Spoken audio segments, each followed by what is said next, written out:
अगर आप property market में हो एंड आप प्रॉपर्टी लेना चाहते हो तो आप पहले ब्रोकर से बात करोगे और ब्रोकर आपसे पहले फर्स्ट क्वेश्चन आपसे वो पूछेगा कि भाई साहब बजट क्या है।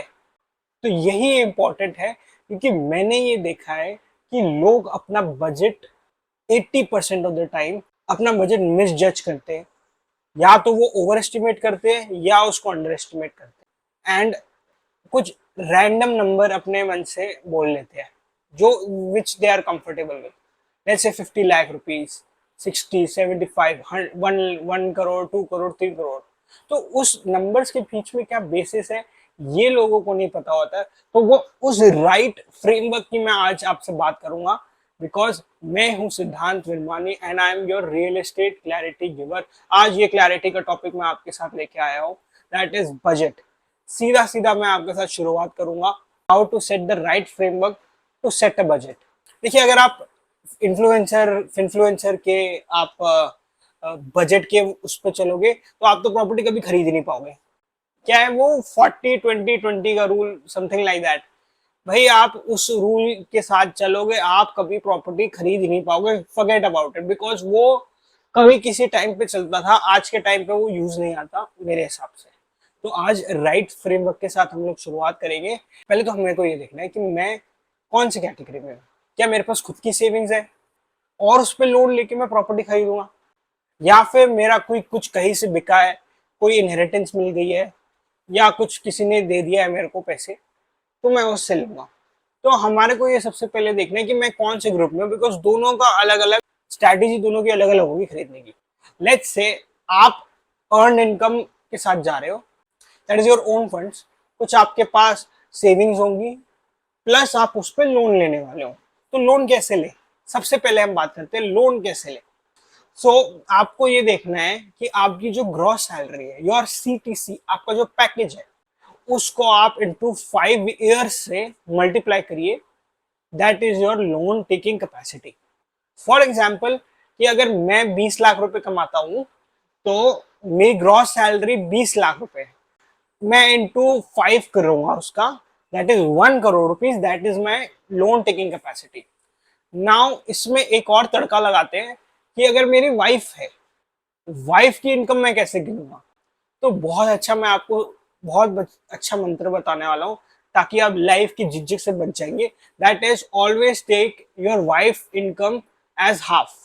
एग्जाम्पल, अगर आपकी वाइफ की इनकम है 20 लाख रुपए तो आपको सिर्फ 10 लाख रुपए ही उसके गिनने हैं। Don't don't take more than that because उनके अपने खर्चे होते हैं एंड फिर आपके घर में अगर कलेश मुक्त आप होना चाहते हो then that is the ratio you should take. That means 20 मेरे खुद के, 10 उसके, बना 30, और उससे मैं मल्टीप्लाई कर दूंगा into 5, that is 1 crore 50 lakh rupees. ये मेरी लोन टेकिंग कैपेसिटी है। इसके ऊपर मैं अपना जो भी डाउन पेमेंट मुझे देना 20% वो मैं लगा लूंगा। तो मेरी लोन टेकिंग कैपेसिटी यहाँ पे 1.5 लाख रुपए आती है, मैं इसका 20% लगा के अपना आगे गेम खेल सकता हूँ। ये हो गई बात एक कि मैं अपनी ग्रॉस सैलरी का कैसे करूंगा। सेकंड जो बात आती है that is your EMI capacity, मैं कितनी ईएमआई दे सकता हूँ।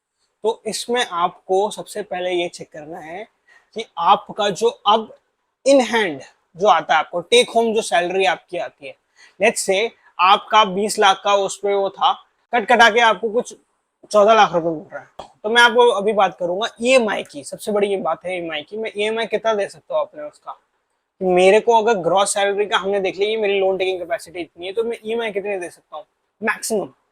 तो आपको मैक्सिमम अपना देखना है जो आपको इन हैंड आता है। इस बार आपको ये देखना है इन हैंड आता है उसका आप मैक्सिमम 60% तक ले सकते हो, इतनी ईएमआई दे सकते हो आप। पर मैं आपको ये सजेस्ट करूंगा कि आप 50% तक ही रहिए, थोड़ा बहुत आपको एक लीवर मिल जाता है। और अगर आपको बजट बिल्कुल, आपको जो प्रॉपर्टी पसंद आ गया उसमें स्ट्रेच कर पा रहे हो तो आप 60% से ज्यादा मत जाइए। I will never encourage you और I will suggest you to over leverage yourself. तो इसलिए मैं आपको बेस्ट टू बेस्ट मैं आपको ये चीज बता रहा हूँ कि आप मैक्सिमम 60% तक जा सकते हो, उससे ज्यादा मत जाइए, आप मर जाइए। तो इसलिए मैं बता रहा हूँ आपको। जो मार्केट में अभी रूल चल रहा है वो 40% का चल रहा है, तो भाई साहब कौन सी आप ईएमआई कर पाओगे। If you are serious about this then this framework should be yours. अगर इस पे और एक बड़ा तड़का लगाते हैं, अब हम आते हैं अनअर्न्ड इनकम के बारे में। फॉर एग्जाम्पल, आपको कहीं से इनहेरिटेंस मिल गई, आपको आपके पापा, चाचा, ताऊ, ससुर जी, कोई भी आ गया, आपको आपको उन्होंने कुछ पैसे दे दिए, या आपको इनहेरिटेंस ही मिल गई। लेट्स से आपको इनहेरिटेंस मिल गई आपको 2 करोड़ रुपए। अब अब क्या आपकी कैपेसिटी बढ़ गई, आपका बजट बढ़ गया, 2 करोड़ ही आपका बजट हो गया? The answer is no. आपको अपने आप को एक्सटेंड नहीं करना है। आपको ये देखना है कि अगर मुझे कहीं से मिल गया है तो मुझे विद इन दैट लिमिट्स मेरे को लेना ही है। अब मेरे को अर्न इनकम भी लेके आनी है। फॉर एग्जाम्पल, अगर मेरी 60,000 है और मुझे कहीं से मिल गया पैसे, ऐसे इनहेरिटेंस मिल गई मेरे को, तो मुझे अपने आप को ओवर वो नहीं होना, मुझे 3-4 करोड़ रुपए का घर नहीं लेना है। मुझे इतने में से ही काम चलाना है, और मुझे घर उसी कैपेसिटी में लेना है, या तो छोटा लेना है, या मेरे को मल्टीपल प्रॉपर्टीज की तरफ छोटे छोटे घर अक्वायर करने हैं। ये दिल्ली में बहुत हो रहा है ओवर द पास्ट 2 इयर्स। ये बहुत हो चुका है ये, कि कोई किसी का बिक गया या इनहेरिटेंस में कुछ मिल गया, तो वो दिल्ली में तो प्रॉपर्टी अब बहुत महंगी जाती है। कोई एक फ्लोर कहीं पे, लेट्स से एक फ्लोर राजेंद्र नगर में बिक गया, वो 5 करोड़ का बिका, तो आपके दिमाग में आया यार मैं तो अभी 5 करोड़ का अल्ट्रा लग्जरी फ्लैट लूंगा। तो भाई साहब, आप बहुत बड़ी मिस्टेक कर बैठे हैं, आप बहुत बड़ी मिस्टेक कर रहे हैं। बिकॉज अगर आपने ये ले लिया है, आपकी अगर तनख्वाही 2 लाख रुपए है पर मंथ, तो आपने तो भाई अपना वो करा लिया, आपने तो महंगी चीज ले ली। मेंटेनेंस चार्ज आएगा जो कि 10-20 रुपए हो सकता है, 10-12-15-20 रुपए हो सकता है, तो आपसे वो दिया ही नहीं जाएगा, क्योंकि वहां पे जो लोग रहेंगे वो तो ऑलरेडी धनी लोग हैं, they are performing at the highest level, और आप उनके साथ तो वैसे ही गरीब फील करेंगे। तो आपने अगर ले लिया ये सब चीजें, और अगर किसी को इनहेरिटेंस आता हुआ दिख रहा है या फिर कुछ ऐसा आता हुआ दिख रहा है, डोंट मेक दिस मिस्टेक। उसकी अनअर्न्ड इनकम की अलग स्ट्रैटेजी होगी। Don't go for the bigger house, don't go for that fancy stuff, आपको जाने की जरूरत नहीं है।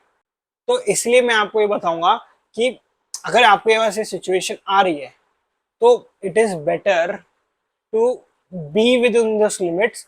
आप जो पहले मैंने अर्न वाला देखा, आप उसी का ही फ्रेमवर्क यूज करें, बिकॉज दैट इज एडवाइजेबल। आप अपने आप को ओवर से एक्सटेंड ना करें उसमें। So you have to be ruthless and strict with your budget. भैया जो मेरे पास यही है, यही है।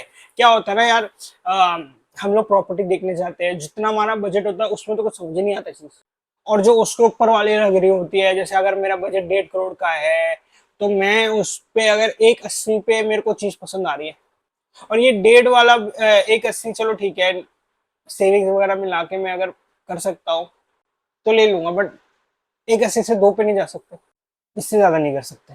यू विल, बिकॉज लोन का तो हमारे को पता चल गया, कहीं से किसी से पैसे लेके, कोई फ्रेंडली लोन लेके, थोड़ा बहुत उधर उधर से पापा मम्मी से निकलवा के, फैमिली में से निकलवा के, भैया से निकलवा के, ससुर जी से निकलवा के ले लिया हमने, वो कर सकते हैं, डाउन पेमेंट का जुगाड़ कर सकते हैं, बट अपने आप को ओवर लेवरेज हम नहीं कर सकते। That is the biggest mistake you can make when you are in property, because जब वो ईएमआई आती रहेगी तो आप सर पकड़ के बैठ जाओगे, भाई मैं कहाँ पहुंच गया, ये क्या कर दिया।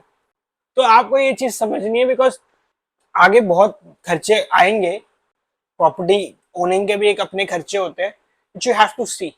लास्टली, आपका जो बजट है दैट ऑल्सो डिपेंड्स कि आपका इनकम जनरेटिंग जर्नी कहाँ से शुरू हुई है।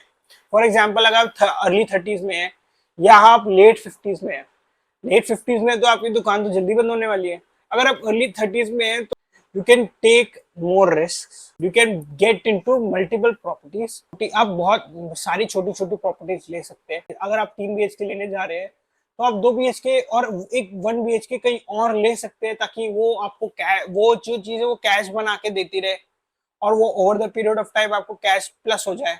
क्या आप जानना चाहते हैं cash cash flow positive property के बारे में? नीचे आप कैश लिखिए, मैं आपको बहुत बढ़िया फॉर्मूला बताऊंगा कि कैसे you can generate multiple properties through cash flow positive properties. तो बने रहे मेरे साथ। अगर आपको अभी भी कंफ्यूजन है अपने बजट के बारे में, तो you can connect with me नीचे दिया फॉर्म है, नीचे दिया नंबर है, आप व्हाट्सएप करें, आप मुझसे बात करें और डिसाइड करें कि आपका बजट आपको कैसे रखना है। So thank you very much, thank you for watching my video. मिलते हैं आपसे नेक्स्ट वाली वीडियो में। Good bye.